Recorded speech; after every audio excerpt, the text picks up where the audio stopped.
अरे बच्चों, मैं ब्रजेश कुमार, प्रभारी प्रधान शहरी राजकीय inter college Muzaffarnagar. Online classes में आपका स्वागत है। जैसा कि आप जानते हैं, पूरा संसार कोरोना वैश्विक महामारी की चपेट में है, तो इसीलिए जनपद में और पूरे देश में आज ऑनलाइन क्लासेस चल रही हैं। तो इसका श्रेय मुजफ्फरनगर जनपद के जो हमारी जिलाधिकारी महोदया हैं श्रीमती शैलवा कुमारी जी और साथ ही साथ जिला विद्यालय निरीक्षक श्री गजेंद्र कुमार जी को जाता है।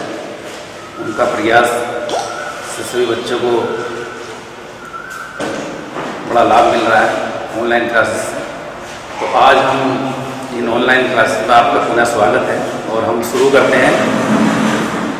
आज कक्षा 10 का पहला पाठ जो है काव्य में हिंदी में, वो है पद, और वो है सूरदास जी के पद। जैसा कि आप जानते हैं, क्वेश्चन नंबर जो 4 होता है उसमें 2 पद आते हैं, कोई सा एक आपको करना होता है, वो आपकी चॉइस होती है, और ये 6 नंबर का होता है। इसमें क्या होता है,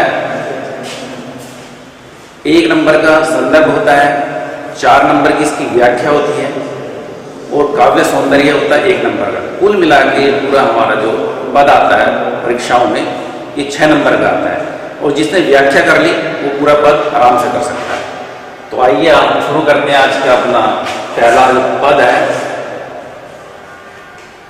इस पद में सूरदास जी के सूर सागर से लिया गया है, और इस पद में जो सूरदास जी हैं वो अपने आराध्य श्री कृष्ण जी की आराधना कर रहे हैं, और वो कह रहे हैं, चरण कमल बंदो हरि राई, चरण कमल बंदो हरि राई, जाकी कृपा पंगु गिरि लंघे, अंधे को सब कुछ दर्शाई, चरण कमल बंदो हरि राई।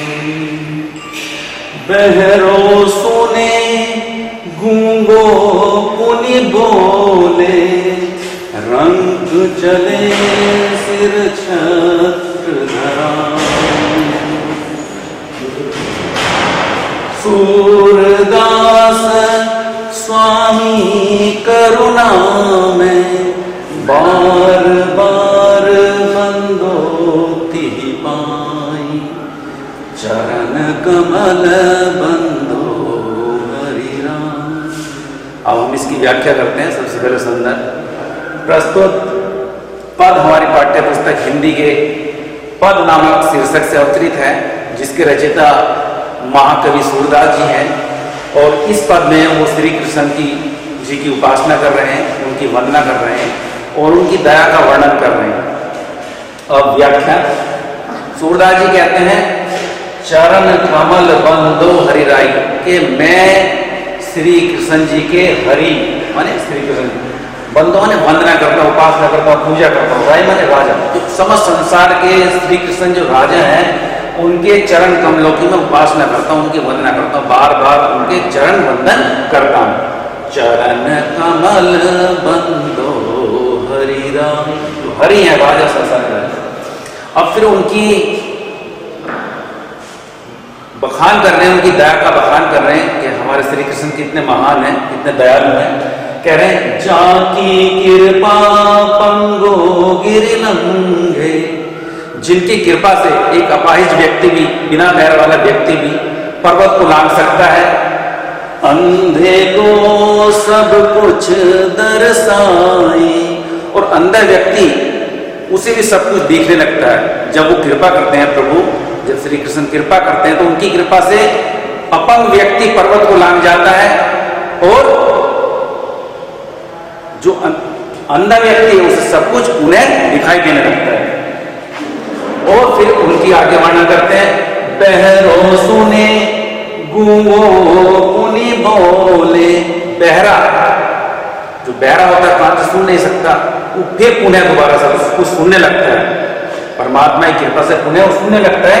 और गूंगा जो बोल नहीं सकता वो फिर पुनः बोलने लगता है श्री कृष्ण जी की कृपा से।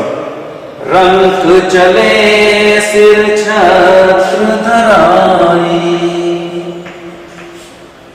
और रंग कहते गरीब, राजा और रंग होता है बिल्कुल गरीब। गरीब आदमी जो है, एक बिल्कुल निर्धन व्यक्ति भी जब परमात्मा की कृपा पा जाता है, श्री कृष्ण की कृपा पा जाता है, वो भी छत्र धारण करके चलता है। उसके सिर पे चौड़ बुलाए जा रहे हैं लोग, बाद छत्र लेकर चल रहे हैं उसके साथ साथ। ये उनकी कृपा है।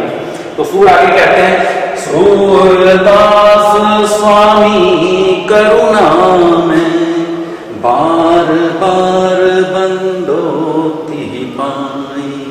सूरदास जी कहते हैं कि मेरे स्वामी जो है बड़े करुणा में है, बड़े दया के सागर है, बड़े दयालु हैं। बारंबार मैं उनके चरणों की वंदना करता हूँ, बारंबार उनकी वंदना करता हूँ। तो ये इसकी व्याख्या है। और इसके बाद हम लेते हैं काव्य सौंदर्य। जैसे कि आप जानते हैं सूर जो है, इसमें लिखेंगे सबसे पहले काव्य सौंदर्य में, जो यहाँ पे सूरदास जी ने बताया है कि जो मेरे प्रभु हैं, जो श्री कृष्ण जी बड़े दयालु हैं, बड़े दया करने वाले हैं।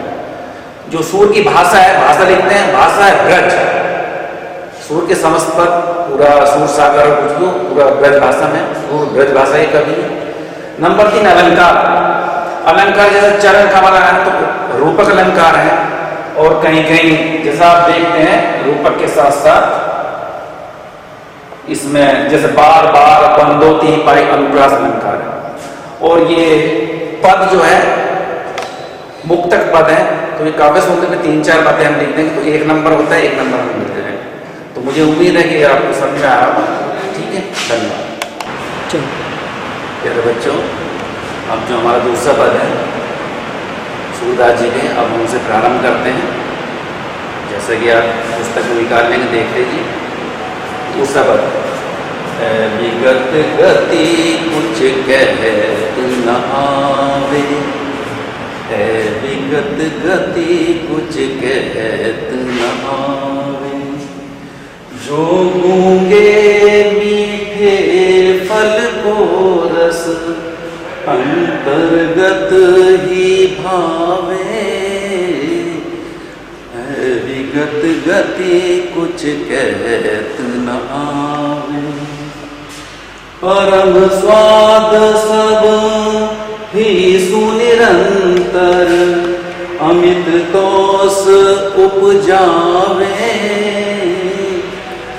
विगत गति कुछ कहत न आवे,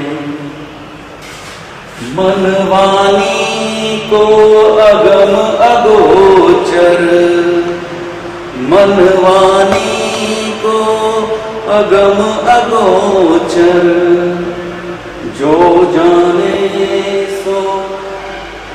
सो जो जाने सो पावे, अवगति गति कुछ कहत न आवे, रूप रेख गुण जात जुगत बिन, निरालंब कित धावे, विगत गति कुछ कहत न आवे, सब विधि अगम विचारे ताते, सूर सगुन लीला पद गावे, सूर सगुन लीला पद गावे, विगत गति कुछ कहत न आवे। अब हम प्रारंभ करते हैं इसका। सबसे पहले संदर्भ प्रस्तुत पद हमारे हिंदी की पाठ्य पुस्तक के पद नामक शीर्षक से अवतरित है, जिसके रचयिता महाकवि सूरदास जी हैं। अब हम इसकी व्याख्या आरंभ करते हैं। इस पद में सूर ने निराकार ब्रह्म की उपासना सभी के लिए कठिन बताते हुए वो कह रहे हैं, सगुण श्री कृष्ण की उपासना आप कीजिए, वो सबके लिए सरल है और आसान है। देखो, निराकार ब्रह्म 2 तरह से होती है भक्ति, एक सगुण भक्ति, एक निर्गुण भक्ति। सगुण भक्ति में जो मूर्ति पूजा, ग्रंथ पूजा, पुष्पांजलि, आरती, संध्या वंदनीय, और निराकार ब्रह्म में ध्यान, साधना, मंत्र जाप, वो ईश्वर के मूर्ति रूप को नहीं मानते निराकार ब्रह्म वाले। तो सूर्य यहाँ पे कह रहे हैं कि निराकार की जो भक्ति है वो सबके लिए बड़ी कठिन है, वो आसान नहीं है।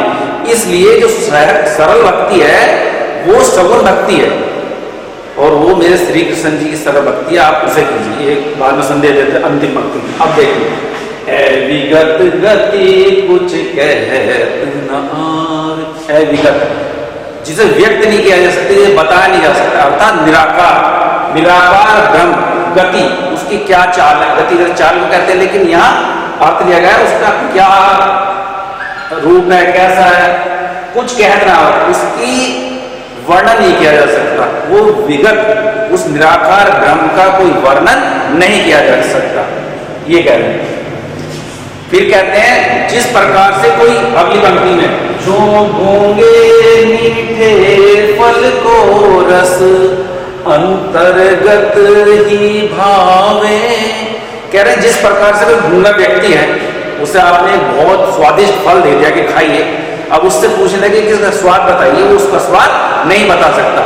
इसी प्रकार से उस निराकार ब्रह्म की भक्ति तो कर सकते, लेकिन उसे हम व्यक्त नहीं कर सकते, उसे बता नहीं सकते। तो जिस प्रकार से गूंगा व्यक्ति उस मधुर फल को स्वाद अंतर्मन ही भावे, वो स्वाद को अपने हृदय से जान रहा, सब महसूस कर रहा, लेकिन उसे व्यक्त नहीं कर सकते क्योंकि गूंगा है। इसी प्रकार निराकार ब्रह्म की भक्ति का हम वर्णन नहीं कर सकते। परम स्वाद सब ही सुनिरंतर अमितोष उपजावे, परम स्वाद, उस मीठे फल का जो स्वाद है परम है, आनंदित करने वाला है, बिल्कुल रोम रोम तर करने वाला है। अमितोष उपजावे, एक अत्यधिक हमारे अंदर संतोष तृप्त करता है, संतोष पैदा करता है, लेकिन उसे हम व्यक्त नहीं कर सकते। अब कह रहे हैं मनवानी को अगम अगोचर, जो जाने सो पावे, वो मन से, वाणी से, निराकार ब्रह्म मन से भी, मन भी उसमें नहीं लगता, मन को लगाते हैं फिर मन इधर हो जाता है, फिर उधर हो जाता है।